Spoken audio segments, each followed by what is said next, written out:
The NASA categorically rejects suggestion that our moon is not solid, but initiatives funded by the space agency indicate continued interest in the composition of its interior. The routine discovery of hundreds of skylights on the lunar surface recently prompted NASA to sponsor the development of robotic mini rovers designed to take images and study extraterrestrial crevices. The authors of the study published in the October 2020 issue of Earth Science Reviews calculated the size of these huge lunar cavities. The results showed that many of these underground cavities are hundreds of times larger than anything that can be seen on Earth. According to the head of the study, one of the large lunar tunnels could easily accommodate a small city within its walls. Together, these events have revived speculation about the true composition and internal structure of the moon. The idea that Earth's nearest space neighbor could be empty has had its fair share of adherents over the years. The modern hollow moon theory partly goes back to a book published in 1966 by the eminent astronomer Carl Sagan and the Russian astrophysicist I.S. Koltsay. Their work, Intelligent Life in the Universe, contained a chapter on the curious nature of the moons revolving around Mars, that is, Phobos and Deimos. According to their calculations, these objects had an abnormally low density, which led them to wonder could they be hard on the outside but hollow on the inside. The authors wondered if an advanced Martian civilization could have created artificial satellites to function as low-gravity platforms. This orbital arrangement would allow them to launch deep space missions more easily, an advantage that Earth's moon also provides. The granddaddy of NASA's rocket program, Dr. Wernher von Braun, unwittingly fueled the hollow moon legend by writing for Popular Mechanics an article about the Apollo 13 mission plan to slam the 15-ton part of the Saturn V rocket into the lunar surface. This experiment was a continuation of the deliberate fall of the Apollo 12 lunar module, which resulted in the moon ringing like a bell for almost an hour, indicating some strange and unearthly underground structures. Even though Apollo 13 failed to land on the moon, they were able to deliver a payload for the experiment, with results similar to the lunar jolt of the previous impact. Mission control informed the Apollo 13 crew of their success. Looks like your booster just hit the moon and that's rocking it a bit. This suggestive phrase had provided food for theorists arguing that the moon may be mostly hollow. Based on Sagan's early reflections on the nature of the Martian moons, two Russian scientists suggested that the features of the moon could be solved with the logical explanation. The moon is an artificial hollow object, a satellite that was specially placed near our highly developed planet extraterrestrial civilization. The Soviet duo published their thoughts on the matter in 1917 article titled, "Is the Moon a Creation of Alien Intelligence?" Their circumstantial assumptions about an alien-created satellite paved the way for what becomes known as the moon spaceship hypothesis.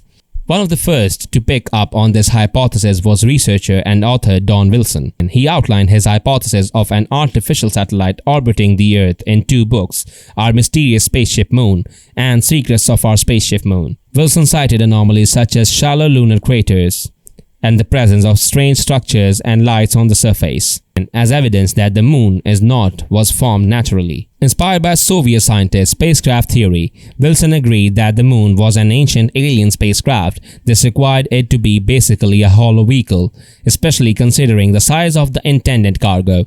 The huge spaceship carried everything needed to serve as the kind of Noah's Ark for sentient beings on their journey through the universe.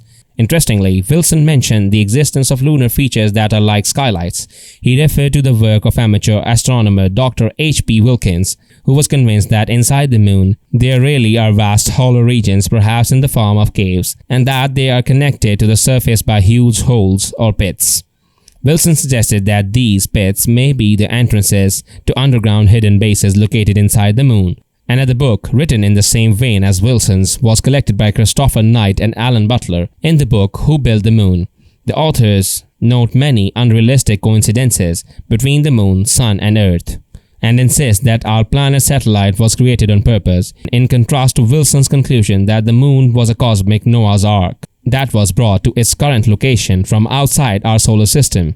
Butler and Knight suggested that it was fabricated by terrestrial architects using planet's available elements.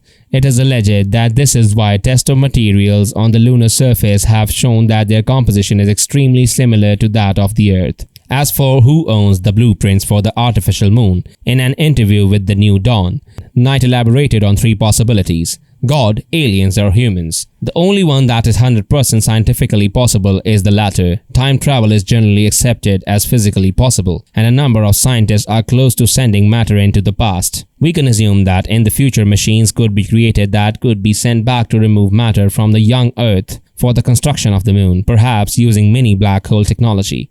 Some of the mysteries surrounding the formation of the moon may eventually be answered by investment in rugged autonomous robots. New rovers are being developed specifically for subsurface exploration of dark lunar crevices. Today's prototypes are able to push off from gaping alien mass and are equipped with high-resolution imaging equipment. One of the advanced models has been tested in a crater in Utah in preparation for a future survey of the moon. The unmanned lunar lander, named by its creators at Carnegie Mellon University Pitt Ranger, is designed to collect photos of the funnel from several angles and get a complete picture of the situation on Earth.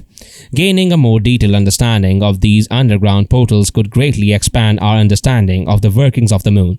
With any luck, some of these rovers could be deployed as early as 2022 and should be seriously considered as part of Artemis lunar missions. It may not be a hollow ancient alien spacecraft, but the origin of the moon is still unclear from a scientific point of view. It makes sense that a concerted effort is being made to send vehicles to explore underground tunnels on the moon, not only because of their base building value, but also because of the treasure trove of data they likely hold about how bodies formed on the moon, our solar system.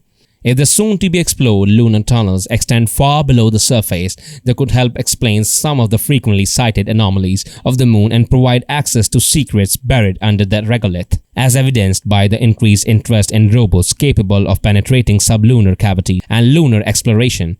Even if hollow moon theories don't excite NASA officials, they do generate interest.